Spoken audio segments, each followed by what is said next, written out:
रक्षाबंधन भाई बहनों का त्यौहार, थोड़ी सी नोक-झोंक और बहुत सारा प्यार। नमस्कार, मैं वर्षा तिवारी।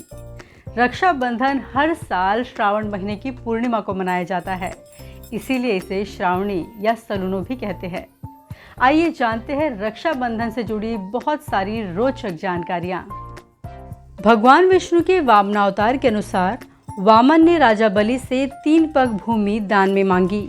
भगवान ने 3 पग में आकाश, पाताल और धरती नापकर राजा बलि को रसातल में भेज दिया।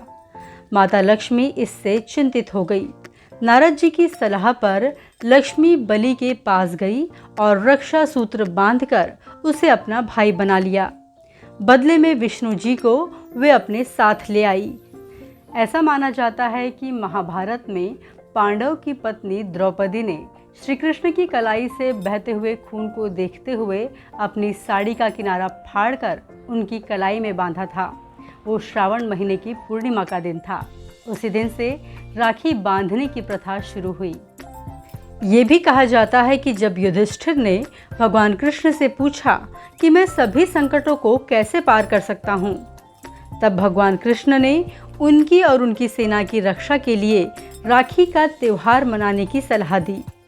कृष्ण का कहना था कि राखी के रेशमी धागे में वो शक्ति है जिससे आप हर विपत्ति से मुक्ति पा सकते हैं। राजस्थान में राजपूत जब युद्ध के लिए जाते थे तो महिलाएं उनके माथे पर कुमकुम और तिलक लगाने के साथ साथ हाथ में रेशमी धागा भी बांधती थी, इस विश्वास के साथ कि ये धागा उन्हें युद्ध में जीत दिलाएगा और वे सही सलामत घर लौट कर आएंगे।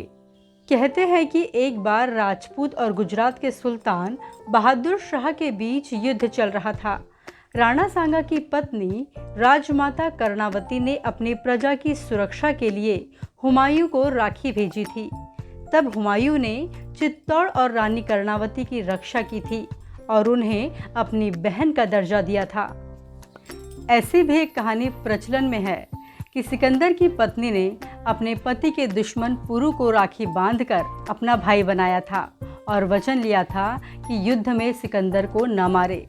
अपनी बहन और राखी का सम्मान करते हुए पुरु ने सिकंदर को युद्ध में जीवन दान दिया था। इससे अलग स्वतंत्रता संग्राम में भी रक्षाबंधन की भूमिका अहम रही है। कहते हैं कि रविंद्रनाथ ठाकुर ने बंग भंग का विरोध करते समय रक्षाबंधन को बंगाल निवासियों के पारस्परिक भाईचारे और एकता का प्रतीक बनाकर इस त्योहार का राजनीतिक उपयोग शुरू किया था। आजकल रक्षाबंधन में पेड़ पौधों को राखी बांधने का प्रचलन चल रहा है। पेड़ पौधों को राखी बांधकर लोग उसकी रक्षा का वचन ले रहे हैं।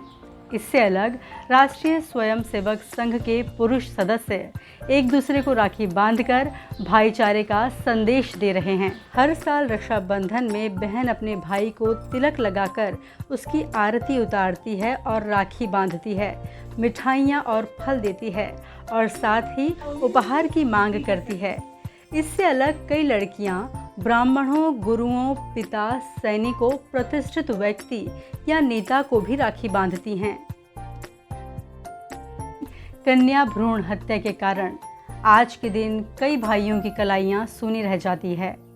हमारे देश में आज भी पुरुषों के मुकाबले महिलाओं की संख्या बहुत कम है।